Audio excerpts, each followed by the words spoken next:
Live from our studios, somewhere in cyberspace, it's Beats and Eats, a happy hour for your mind.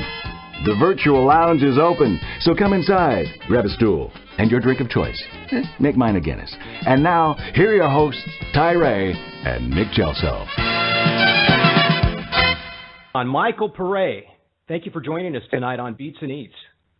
Hey, how you doing down there? Where are you guys? I'm in Tacoma. This is really odd, Michael. I'm in Tacoma, Washington. My co-host, Nick Gelso, is in Scranton, PA. Jeez, so that's a national show, I hope, huh? Yeah, there you go. Worldwide. Worldwide, my friend, worldwide. Worldwide.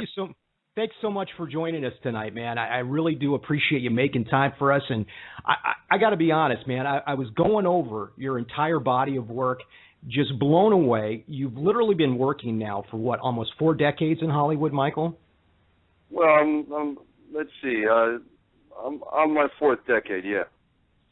What is the key to longevity in the business when people come and go? I think health and talent. And you've had both? Both. Yeah, I'm pretty healthy. I run 5K like 4 days a week, and I've made, like 100 movies and 3 television series, and I still got a lot of stuff cooking. Do you enjoy doing episodic television more than you do movies? What's the difference between the two? Well, when you're doing a series, you get to explore the character almost like doing a play for a long time. He's in different situations, but it's the same character. So that's kind of fun, and you don't have to travel so much. You get to stay in one place and kind of settle down, and it becomes, an opportunity to really polish your craft because you don't have to spend so much time wondering what you're doing next or looking for your next job. Whereas movies, usually it's like they'll shoot an episode of television between 5 and 7 days, where a movie, well, years ago they would take 8 weeks. Now they take, between 4 and 6 weeks. So, you still get this, let's see, television you shoot 10 pages a day. In movies you might shoot 3 or 4 pages a day. So you get a lot more attention. But with television you have a lot more time to explore the character. So there's ups and downs for either project, Eddie and the Cruisers, clearly the film that probably everybody recognizes you from, Michael. Do you go down the street and people literally call you Eddie still? I was in Whole Foods the other day and someone came up to me and said, "Are you Eddie?" So yeah, that still happens. Are you just amazed of the longevity of the film? Because in 1983 it came out, didn't do very well, and then it got rejuvenated. I remember seeing it on home box office. Nick and I were talking about that in 1984, and the film really took off along with the soundtrack. It's really a strange thing that happened to have a film not do very well in the beginning, but then find second life. Well, it was just when HBO was becoming a real player in the entertainment market. So if they opened the movie wrong, and the same thing happened with Robert Duvall's movie, The Great Santini, and about the same time also. If they don't open it right, you can miss out. So they didn't open Eddie and the Cruisers right, and when it hit HBO, it got such a reaction that they did another theatrical release for a month. So, and this is just when cable was becoming real, and then came Showtime and all the other cable channels, and then VHS became a reality. So, that time, the industry was undergoing an enormous evolution from videotape, VHS, to Betamax, and then VHS, and then DVDs, and Laserdiscs, and cable. So, yeah, I think it happened with a lot of movies, like what's going on now with video on demand and with, the limited releases. Like I'm watching a movie last night with Matthew McConaughey in it called Mud, and it's a great movie. Yeah, good movie. It's a great movie, a great story, beautifully photographed, really well acted, great direction. And you wonder, why doesn't this hit the theaters? It's because it costs so much to release big movies now. They expect, $100, $250 million movie, to make $1 billion. If it doesn't, it's not a success. So the industry is much more different. When I came in, you know, I had a girlfriend who was an editor, and she was still cutting film, you know, with the blocks and hanging them up with clothespins in the darkroom and putting it on the moviola. And now, you know, the technology that's available on your iPad is far more sophisticated than it was back then. Great cast of characters, too. Actors in Eddie and the Cruisers. I mean, Tom Berenger, so young when you look back at that movie, Michael, and Joe Pantoliano. I mean, Ellen Barkin, Joe Pantoliano, yeah. What about Matthew Lawrence? You know, and Matthew Lawrence and Helen Snyder, yeah. You know, I got to ask you something. Man. I got to ask you something. Now, my brother, I mean, I was 6 years old when that movie came out, and I remember it on HBO. I remember watching it with my older brother, who watched it over and over and over. And then Eddie and the Cruisers 2 came out.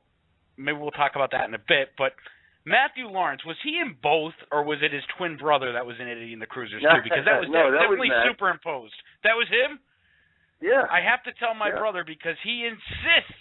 Because that's, you know, that shot was obviously superimposed when you guys were on the beach or whatever. And he insists it was his twin brother. He does have a twin brother, doesn't he? Yeah, Mitchell. There you go. See, I told you, Ty. That was my. Yeah, but Mitchell is more of a writer-producer. I don't think Mitchell ever really performed. I think he was a writer-producer. I have to tell you, it broke my heart when I found out it was John Cafferty singing those songs. Yeah, you know, I never claimed it was me, you know. No, I know, but then as I got older, and I watch, because I have the movie on DVD, and I watch it now, and I have a different take on it because you were so talented at lip syncing. Very good lip syncer. Thanks. Yeah, it was one of those magic things. And Michael, have you ever done the song karaoke? Honestly. No. I didn't think so. I was wondering. No, as a matter of fact, I've avoided.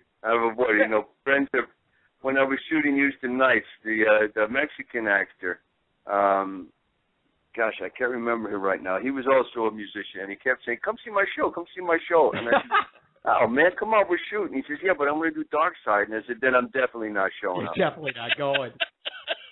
You know, another great movie about that time that you were involved in was Streets of Fire, which I really enjoyed. You got an opportunity to act with a very young Diane Lane, Rick Moranis, just a really great cast. Amy Madigan, and wonderful cast. Willem Dafoe.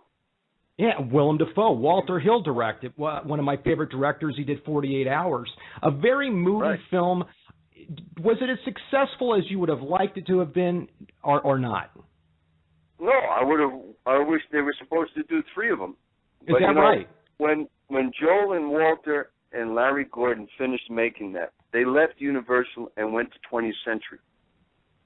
So it was a Universal project, but none of the key players were at Universal anymore, so they kind of dumped it. That's too bad. You know, because and it also opened opposite, I think, Raiders of the Lost Ark.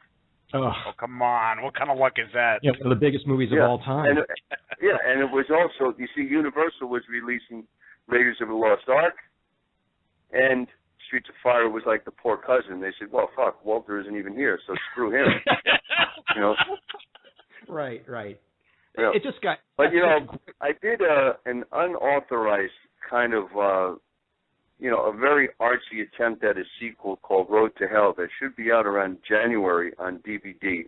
It's being released in a bunch of art houses right now. The director is driving it around the country, screening it. He's even taking it to Europe. But it's kind of, they use a couple of the songs from Streets of Fire, and they use my character, and Deborah Van Valkenburg is in it.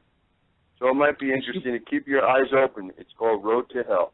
And Deborah was in the first film. She was, if anybody wants to remember Deborah Van Valkenburg, she was in Too Close for Comfort with Lydia Cornell and Ted Knight back in the 80s, and she was in the original Streets of Fire. The music to Streets of Fire is... She was also in The Warriors, yeah. Yeah, the music from Streets of Fire was really fantastic. Jim Steinman is just a genius.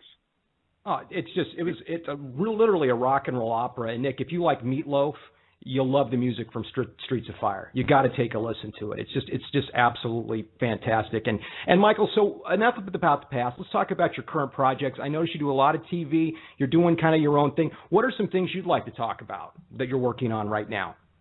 Well, I got a movie called Real Gangsters that will be opening in 250 theaters across America and Canada. It's an independent gangster thing. Very interesting because the lead of the movie wrote, directed, and stars in it.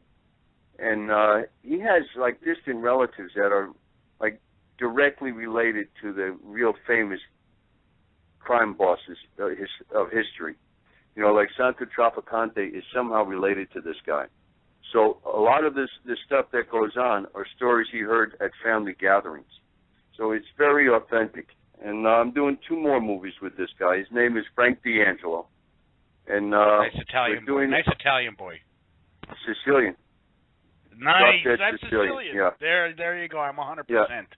I'm with him. And not even from Palermo. He's talking about from Catania?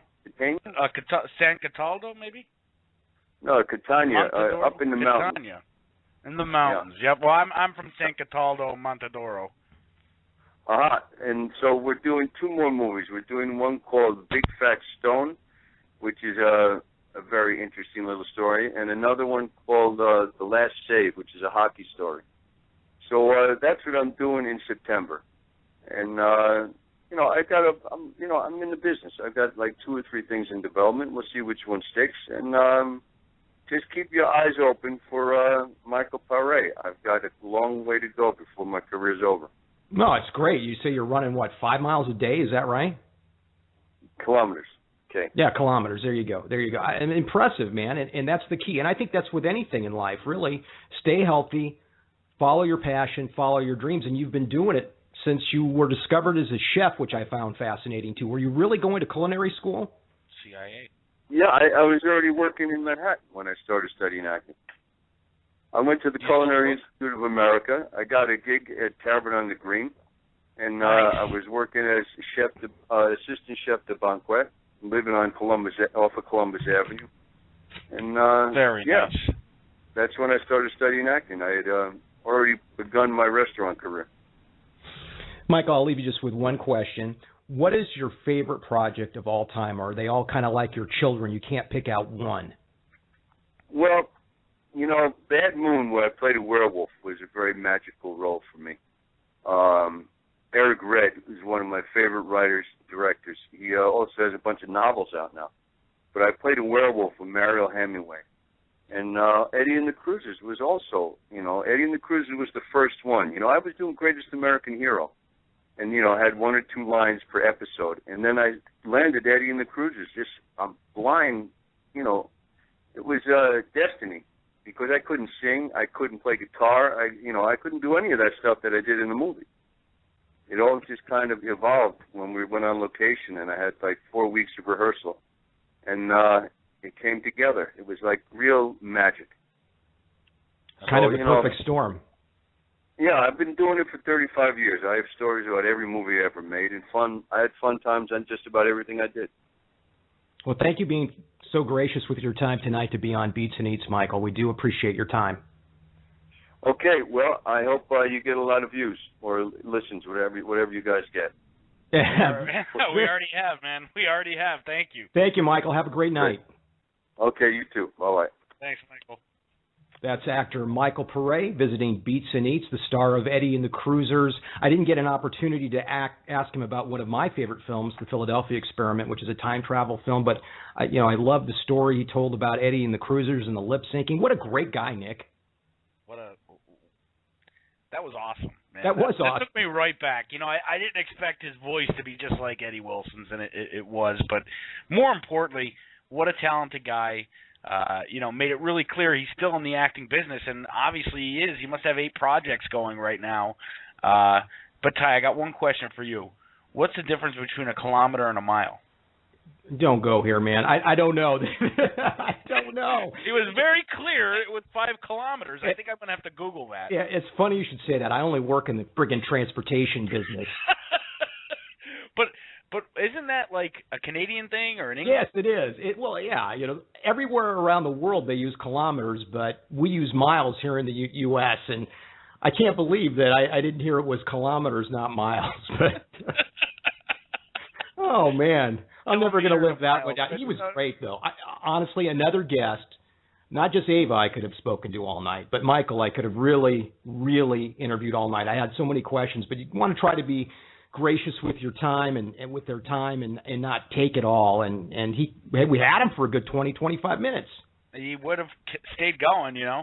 A kilometer is Thank you, Nick. 3/4 of a mile. So if he runs 5 kilometers a day, it's a little over a half a mile. So he's running about 3 miles a day. What are we doing? Story problems here, Nick? I mean, I don't know. Terrible at these. Remember in school, they give you these story problems. That's why I'm a broadcaster. I was a broadcaster by trade. Oh my! I didn't have to take math in college. I got to tell you, that was fantastic, and amazing.